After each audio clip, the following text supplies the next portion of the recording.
Welcome, Pontiac High School. We're going to be going through a slightly different format for these lessons for a little while, just because I have some items that I've already created and a shortage of time to create the PowerPoints that we've been doing. I did teach with these lessons for years, and they are pretty effective.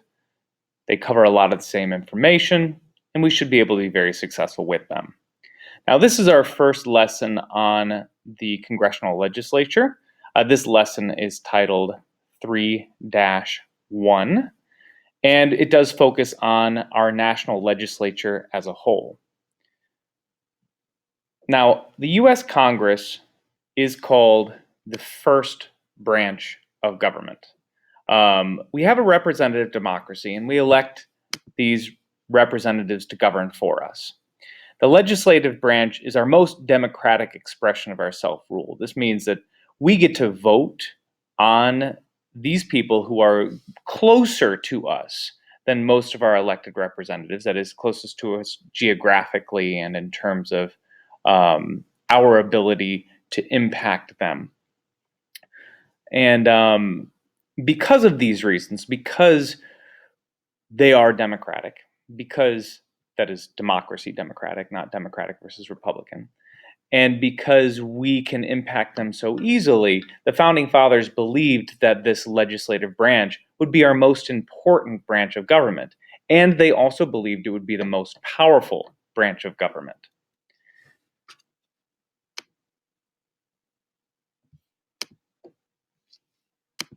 Now, they created a bicameral legislature.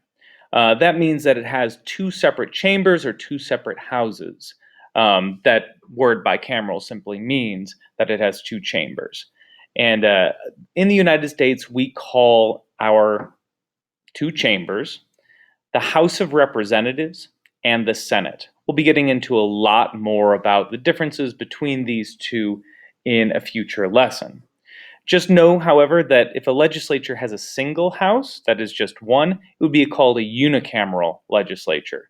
Some states had these on a state level when they were first founded. Most, however, today do not. Now, the historic reason for all this is because we learned from the British Parliament. The British Parliament had a bicameral legislature. They had the House of Commons and the House of Lords. And as we did so much that the British had done first, and we learned from their political system, it kind of made sense to follow with what we knew and improve what we knew and were already doing rather than invent things out of thin air. Now, the newly independent states, 1776, when they declared independence, followed that model, and many of them created that bicameral legislature. The national government was a little bit slower to create a bicameral legislature. We did not do that with our first attempt, the Articles of Confederation, but we did settle on that within the United States Constitution, and today we have that bicameral system. Again, a reflection of our British past. Now, there's also a practical reason for doing this. The bicameral legislature was a part of a negotiation called the Great Compromise. This was part of the Constitutional Convention of 1789 or 1787, when the two sides were really in debate with each other over the rights of popular representation versus state representation. And the large states wanted only the population to matter for representation in Congress, whereas the states wanted statehood to matter. And they came up with this great compromise idea where you would have both, where the House of Representatives would be based purely upon population, and the U.S. Senate would be based purely upon statehood. And that was that great compromise that they came up with.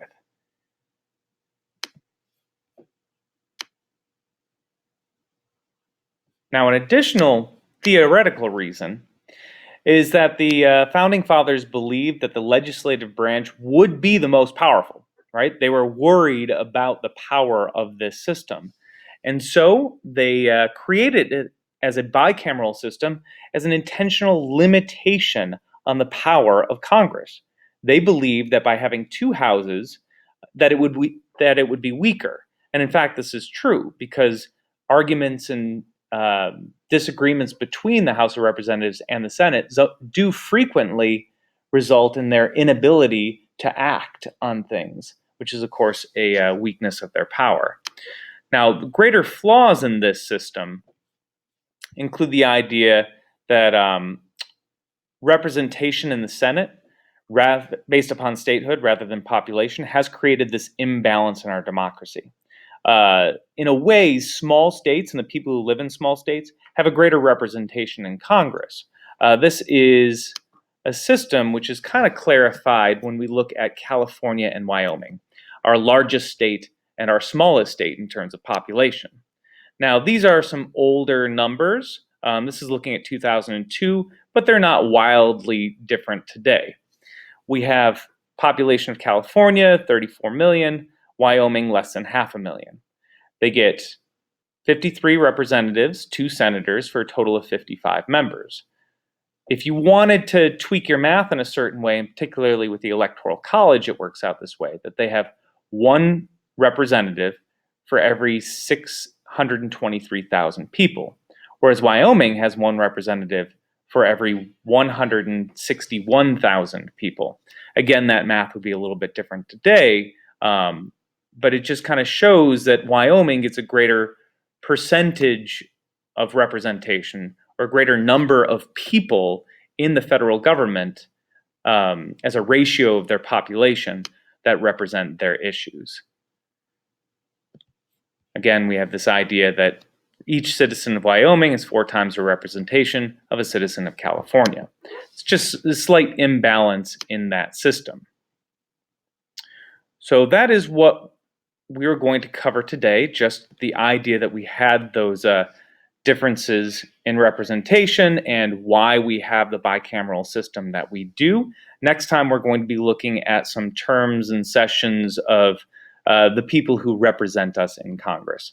But that's all for today, and thank you for joining me.